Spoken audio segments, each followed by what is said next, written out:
मैं ये जानना चाहता हूँ कि जैसे फॉर एग्जांपल किसी भी प्रोफेशन में या एकेडमिकली या किसी जॉब में, किसी बिजनेस में, किसी भी चीज़ में हम जब जब तक सब कुछ अच्छा चल रहा होता है तब तक तो ठीक है। बट जब फेलियर्स आने लगते हैं या जैसा हमने प्लान किया होता है वैसा नहीं होता, तो फिर हम क्या है कि थोड़ा पास्ट रिग्रेशन में चले जाते हैं कि अगर ऐसा हुआ होता तो ये आज की सिचुएशन ऐसे होती। तो सबके साथ होता है, मैं जानता हूँ, लेकिन उसमें क्या है कि फिर हम कंपैरिजंस में चले जाते हैं। जो हमारे आसपास के लोग होते हैं, अगर उनका हो गया कुछ, जैसे कोई एग्जाम पास हो गया या जॉब मिल गई किसी को, या किसी जॉब में उसको ग्रोथ मिल गई, तो हम उससे अपने आप को कंपेयर करने लग जाते हैं। हालांकि वो गलत है, क्योंकि हर किसी की अपनी अपनी कहानी है, हर किसी की अपने अपने ट्रैक हैं, हर किसी की अपनी अपनी कॉम्पिटेंसीज हैं, बट फिर भी हम लोग जो है थोड़ा थोड़ा कंपैरिजन हो जाता है। तो उस चीज को कैसे रोका जाए, मतलब? आप ये क्यों कह रहे हो कि थोड़ा थोड़ा कंपैरिजन हो जाता है? कंपैरिजन तो बहुत होता है।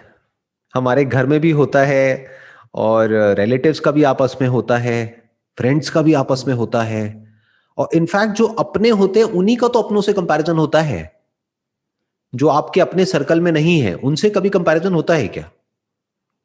नहीं।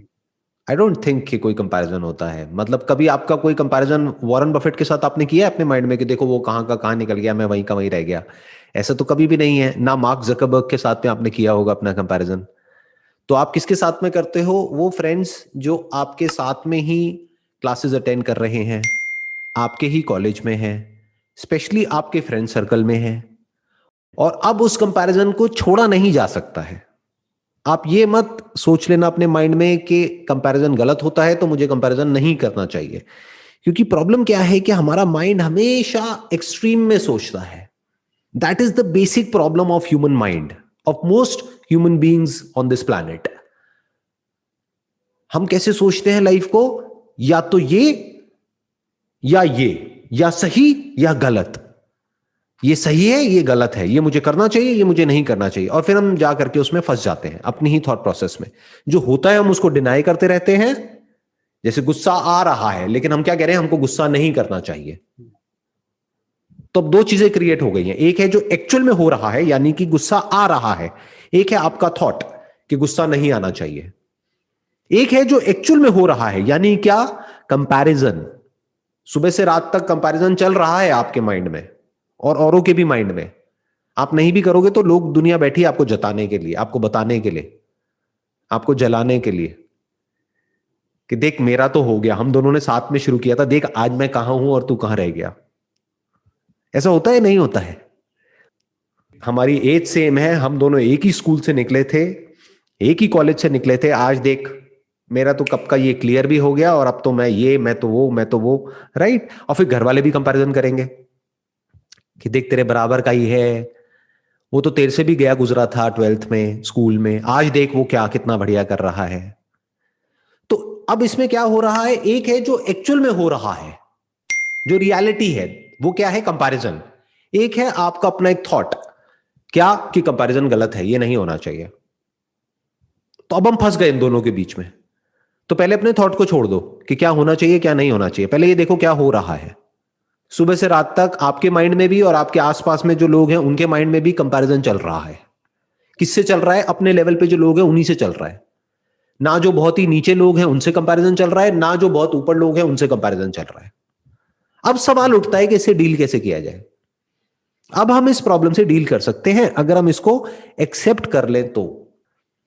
जैसे अभी कुछ दिन पहले मैंने एक वीडियो अपलोड करी थी सेक्स के बारे में, पॉर्न के बारे में, आपने शायद देखी होगी।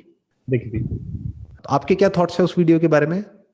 यही कि बहुत ज्यादा सोच रहे हैं हम लोग और कुछ भी इमेजिन कर रहे हैं, मतलब कि जो नहीं भी है वो भी हम सोच रहे हैं, बट रियलिटी नहीं देख रहे कि वो चीज एक पार्ट ऑफ लाइफ है। और उससे जितना डर रहे हैं हम उतने ही उसके पास जा रहे हैं।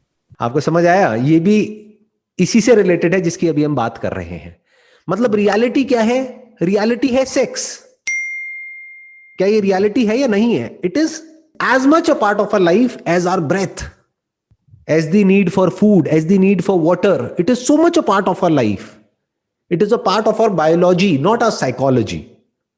साइकोलॉजी को क्वेश्चन किया जा सकता है, बदला जा सकता है, चेंज किया जा सकता है। बायोलॉजी को कैसे बदलोगे?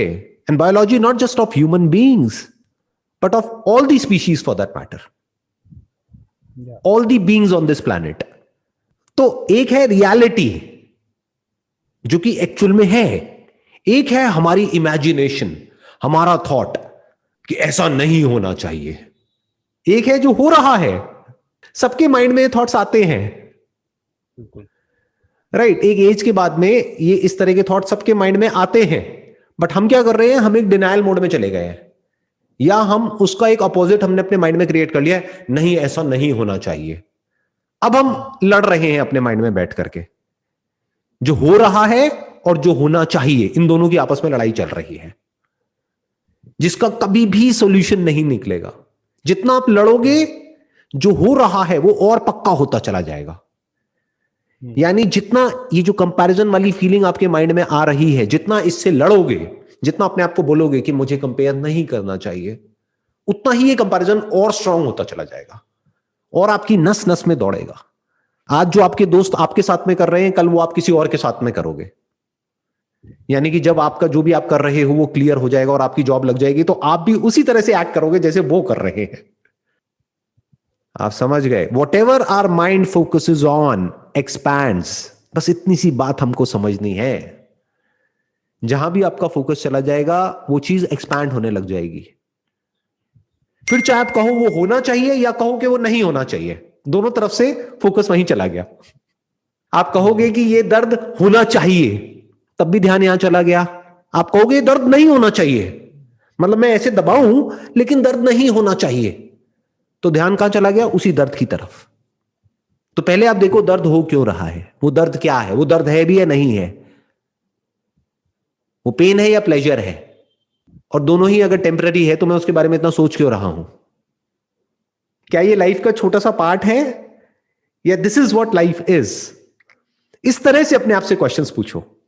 Comparison is a part of life. अब सवाल उठता है कि इससे डील कैसे किया जाए. बहुत सिंपल है.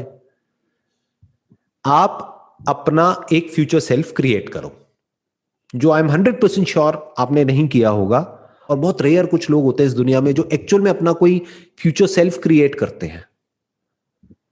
यानी उनको क्लियर पता होता है कि अगर आज मान लो आपकी एज है 20 साल, तो उनको क्लियर पता होता है कि 30 साल की एज में मैं क्या कर रहा हूंगा, या मेरी लाइफ कैसी होगी.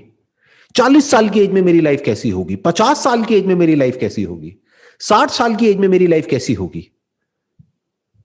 और जब 60 साल की मेरी एज होगी और मान लो मैं किसी पहाड़ की चोटी पे बैठा हुआ हूं, देख रहा हूं दूर तक, जहां तक भी नजर जा रही है, और मैं अपनी लाइफ पर रिफ्लेक्ट कर रहा हूं कि मैंने अपनी लाइफ के पिछले 40 साल 50 साल कैसे जिए, तो उस वक्त क्या मेरे अंदर रिग्रेट होगा या खुशी होगी? एक सेटिस्फैक्शन होगी कि मैंने अपनी लाइफ को ढंग से जिया है. तो वहां से शुरू करो, उससे अपने आप को कंपेयर करो. 10 साल बाद जैसे भी आप अपने आप को देखते हो, क्या आप वैसे ही रहोगे जैसे अभी हो, या सब कुछ बदल चुका होगा? इसको इस तरीके से देखते हैं. अभी इसको समझना बड़ा मुश्किल होगा अगर मैं 10 साल बाद की बात करूंगा. 10 साल पीछे चले जाते हैं. 10 साल पहले आप जैसे थे और आज जैसे हो, क्या वो सेम है या बिल्कुल अलग है एक दूसरे से? अलग है, बिल्कुल अलग है. कुछ चीजें हैं, बस कुछ सिमिलैरिटीज हैं, बाकी आप कह सकते हो 99% बिल्कुल अलग है. 10 साल पहले आपने सोचा था आज आप जो भी हो, जिस भी लेवल पर हो, जो भी कर रहे हो, ऐसा कुछ कर रहे होगे? नहीं, बिल्कुल भी नहीं. Impossible, right? आइडिया ही नहीं होगा कि अच्छा ऐसा मैं दिख रहा होऊंगा, ऐसा हो रहा होगा, ये मैं कर रहा होऊंगा, इस तरह के मेरे सपने होंगे. क्योंकि उस टाइम पे प्रायोरिटीज कुछ और थी. उस टाइम पे हो सकता है प्रायोरिटीज थी वीडियो गेम्स. आज हो सकता है प्रायोरिटीज पूरी तरह से चेंज हो चुकी है. आज हो गया है करियर, उसके कुछ टाइम बाद में हो जाएगा मान लो शादी, फिर हो जाएंगे बच्चे, फिर प्रायोरिटी एकदम से चेंज हो जाएगी 10 साल बाद. आज जो आपके लिए प्रायोरिटी है, 10 साल बाद जो आप होगे उसके लिए वो सब एक मजाक के जैसा होगा. तो अपने ही फ्यूचर वर्जन को क्लियरली देखो, उसके बारे में लिखो और क्लियर होते चले जाओ कि एग्जैक्टली 30 साल की एज में मुझे क्या अचीव करना है, और आज उसकी तरफ एक्शंस लेते चले जाओ और उससे अपने आप को कंपेयर करो. Comparison is necessary, because without comparison there is no thought, there is no mind. क्या बिना कंपैरिजन के थॉट एग्जिस्ट कर सकता है? नहीं. Comparison between this and that, comparison between big and small, ये सब क्या है? मेजरमेंट ही तो है, ये कंपैरिजन ही तो है. Comparison between yesterday and tomorrow, comparison between what I am and what I want to be. This is all the realm of thought and mind. तो आपको क्या करना है? बड़े आराम से अपने आप को कंपेयर करते चले जाओ, अपने पास्ट सेल्फ से और अपने फ्यूचर सेल्फ से. करो कंपैरिजन जितना करना है, कोई बुराई नहीं है कि 10 दिन पहले मैं ये था, आज मैं ये हूं. तो अगर मैं 10 दिन में इससे यहां तक पहुंच सकता हूं, तो अगले 10 महीने में कहां पहुंच सकता हूं, 10 साल में कहां पहुंच सकता हूं. कंपेयर करना है अपने आप को, तो कल वाले अपने नाम से अपने आप को कंपेयर करो. कल मैं ये था, आज मैं ये हूं, कल मैं ये बनने वाला हूं, कल मैं ये सीखने वाला हूं, ये करने वाला हूं. इसमें कोई बुराई नहीं है. इससे आपकी ईगो भी नहीं बढ़ेगी, इससे आपकी सेल्फ एस्टीम बढ़ेगी. डेली बेसिस पे देखो कि मैंने क्या अचीव किया, मैं कितना आगे बढ़ा. कंपेयर करो, मेजर करो. बिकॉज परफॉर्मेंस को बढ़ाने का तरीका क्या होता है? मेजरमेंट. अगर आप मेजर ही नहीं करोगे तो परफॉर्मेंस कैसे बढ़ेगी? सोचो. आप मेजर करोगे कि मैंने ये किया, तभी तो आपके अंदर मोटिवेशन आएगी कि अब मुझे इससे बेटर परफॉर्म करना है. अगर आप मेजर ही नहीं करोगे तो हो सकता है एक मीडियोकर परफॉर्मेंस भी आपको बहुत बड़ी लगने लग जाए अपने माइंड में. तो करो मेजर अपने आप को, बट अपने आप को कभी किसी और के साथ में कंपेयर करके मेजर मत करो, वहां फंस जाओगे. अपने आप को मेरे से कंपेयर मत करो, अपने दोस्तों से, अपने रिश्तेदारों से कंपेयर मत करो. कंपेयर करना ही है तो खुद को खुद से कंपेयर करो. मैं क्या था, मैं क्या हूं और मैं क्या बनने वाला हूं. अब आप कहां जा सकते हो उसकी अपर लिमिट कोई नहीं है, अगर इस तरह से आप एक्चुअल में जी सकते हो तो.